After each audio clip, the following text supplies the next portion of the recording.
వరకు miss India పోటీలు మాత్రమే ఇక్కడ జరిగేవి. ఇప్పుడు మిస్ వరల్డ్ సైతం ఇండియాలో, అది కూడా మన హైదరాబాద్లో. అనగానే ఒక్కసారిగా Hyderabad name and fame international కాబోతుంది. ఇంతకీ ఈ పోటీలు ఎప్పుడు జరుగుతాయి? ఆ డేట్స్ ఏంటి? హైదరాబాద్లో మిస్ వరల్డ్ పోటీలు ప్రభుత్వ భాగస్వామ్యంతో అందాల వేడుక. 120 దేశాలు పాల్గొననున్న బ్యూటిఫుల్ ఈవెంట్. హర్షాతిరేకాలు వ్యక్తం చేస్తున్న సౌందర్య పిపాసులు. హైదరాబాద్ ఇప్పుడు నేషనల్ కాదు, ఇంటర్నేషనల్. 1-2 కాదు, ఏకంగా 120 దేశాల ప్రతినిధులు పాల్గొని ఒకానొక బిగ్ ఈవెంట్ కి వేదిక కానుంది. అదే మిస్ వరల్డ్ పోటీలకు హైదరాబాద్ డయాస్ కానుంది. ఈ ఏడాది మే 7 నుంచి 31వ తేదీ వరకు నగరంలో మిస్ వరల్డ్ 72వ ఎడిషన్ పోటీలు నిర్వహించనున్నారు. ఈ దిశగా ఒక ప్రకటన విడుదల చేశారు Miss World Limited chairperson CEO Julia Morley.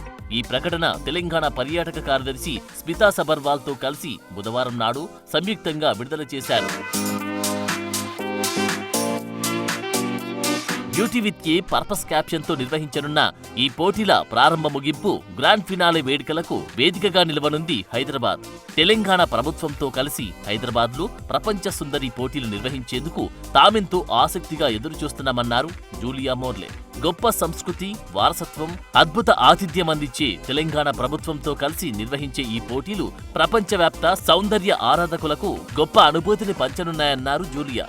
ఈ భాగస్వామ్యం మిస్ వరల్డ్ పోటీల కోసం మాత్రమే కాదు, సాధికారత, ఉమ్మడి నిబద్ధతకు నిదర్శనమన్నారామె. అందుకే బ్యూటీ విత్ ఏ పర్పస్ గా చెప్తున్నారు నిర్వాహకులు. ఇది అద్భుతాల తెలంగాణగా అభివర్ణించారు టూరిజం సెక్రటరీ స్మితా సబర్వాల్. ఇది తెలంగాణ. ఇక్కడ ప్రతి పండుగలో ఒక గొప్ప ఆనందం ఉంటుంది. ప్రతి చేతి నైపుణ్యం ఒక కొత్త కథను, ఆరాధనను ఎత్తి చూపుతుంది. ఇది తెలంగాణ. అసలైన అందాలను ప్రతిబింబించే నేల. ఈ అందాల పోటీ తెలంగాణలోని చేనేత గొప్పదనాన్ని, అద్భుతమైన ఆతిథ్యాన్ని, జానపదుల రీతులకు వేదిక కాబోతుందని అన్నారామె. 2024 మిస్ వరల్డ్ పోటీలు ముంబైలో నిర్వహించగా ఈ పోటీలో చెక్ రిపబ్లిక్ కి చెందిన క్రిస్టినా విజేతగా నిలిచారు. మే 31న జరిగే గ్రాండ్ ఫినాలేలో ఎంపికయ్యే విజేతకు ఆమె వజ్రాల కిరీటాన్ని అలంకరిస్తారు. ఏది ఏమైనా ఇది హైదరాబాద్ నగర సంస్కృతి సాంప్రదాయాలకు, ఇక్కడి ఆతిథ్యపు సత్కారాలు, ఇతర కళారూపాలను ప్రపంచానికి పరిచయం చేసి అవకాశంగా భావిస్తున్నారందరూ. దానికి తోడు ప్రభుత్వ భాగస్వామ్యం కూడా ఇందులో ఉండడంతో బ్రాండ్ హైదరాబాద్ ఇమేజ్ మరోమారు ఇంటర్నేషనల్ రేంజ్ కు చేరుతుంది అనడంలో అనుమానమే లేదంటున్నారు నగరవాసులు.